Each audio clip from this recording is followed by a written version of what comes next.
मनुष्य को जीवित रहने के लिए भोजन, वस्त्र और आवास की आवश्यकता होती है। लेकिन क्या स्वादिष्ट भोजन, सुंदर घर, अधिक धन मिलने से मनुष्य वास्तव में सुखी हो जाता है? तो इसका उत्तर है नहीं। कि मनुष्य केवल शरीर नहीं है, उसके पास शरीर, मन और आत्मा तीनों है।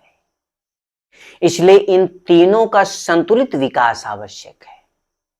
शरीर को भोजन चाहिए, मन को श्रेष्ठ विचार, ज्ञान, साहित्य, संगीत, कला और सद्भाव चाहिए तथा आत्मा को ध्यान, साधना और परमात्मा का अनुभव चाहिए। यदि शरीर को भोजन मिले लेकिन मन को सही दिशा न मिले तो मनुष्य स्वार्थी, लालची और हिंसक बन सकता है। यदि मन को भी ज्ञान मिले लेकिन आत्मा की उपेक्षा हो तो अहंकार बढ़ सकता है। इसी कारण मानव जीवन का वास्तविक विकास तभी संभव है जब भौतिक, मानसिक और आध्यात्मिक तीनों क्षेत्रों में संतुलन हो। पूंजीवाद और साम्यवाद की समस्या है कि पूंजीवाद लोगों को अधिक से अधिक धन और उपभोग की ओर प्रेरित करता है। सफलता का मापदंड धन बन जाता है और दूसरी ओर साम्यवाद समानता की बात करता है।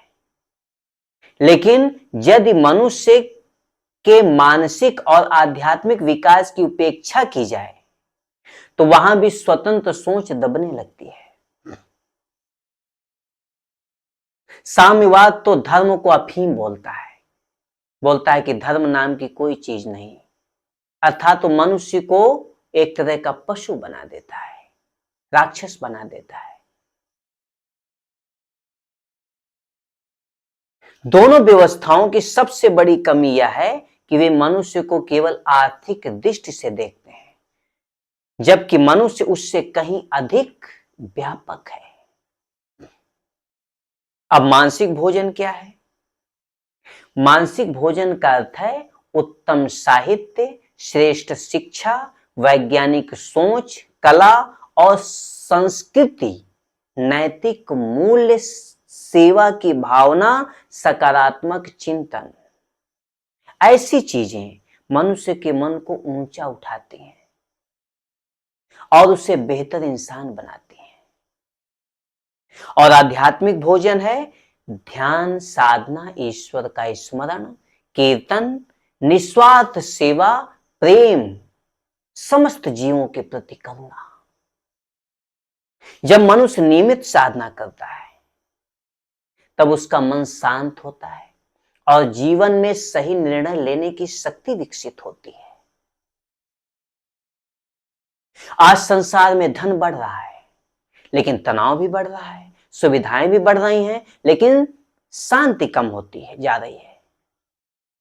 तकनीकी बढ़ रही है लेकिन